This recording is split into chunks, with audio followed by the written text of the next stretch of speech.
Grimm's Fairy Tales by the Brothers Grimm. Narrated by Robin Nixon. The Golden Bird.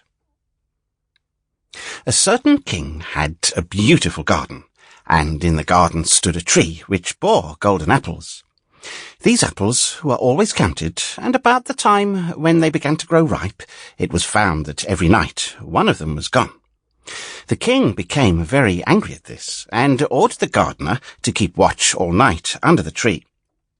The gardener set his eldest son to watch, but about 12 o'clock he fell asleep, and in the morning another of the apples was missing.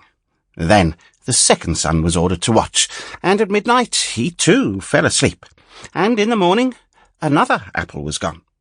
Then the third son offered to keep watch, but the gardener at first would not let him for fear some harm could come to him. However, at last he consented, and the young man laid himself under the tree to watch. As the clock struck 12, he heard a rustling noise in the air, and a bird came flying that was of pure gold. And as it was snapping at one of the apples with its beak, the gardener's son jumped up and shot an arrow at it. But the arrow did the bird no harm. Only it dropped a golden feather from its tail, and then flew away. The golden feather was brought to the king in the morning, and all the council was called together. Everyone agreed that it was worth more than all the wealth in the kingdom, but the king said, "One feather is of no use to me. I must have the whole bird." Then the gardener's eldest son set out and thought to find the golden bird very easily. And when he had gone but a little way, he came to a wood, and by the side of the wood he saw a fox sitting. So he took his bow and made ready to shoot at it. Then the fox said, "Do not shoot me, for I will give you good counsel.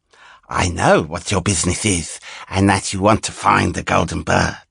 You will reach a village in the evening, and when you get there, you will see two inns opposite to each other, one of which is very pleasant and beautiful to look at. Go not in there, but rest for the night in the other, though it may appear to you to be very poor and mean." But the son thought to himself, "What can such a beast as this know about the matter?" So he shot his arrow at the fox, but he missed it, and it set up its tail above its back and ran into the wood. Then he went his way, and in the evening came to the village where the two inns were. And in one of these were people singing and dancing and feasting, but the other looked very dirty and poor. "I should be very silly," said he, "if I went to that shabby house and left this charming place." So he went into the smart house and ate and drank at his ease, and forgot the bird and his country too.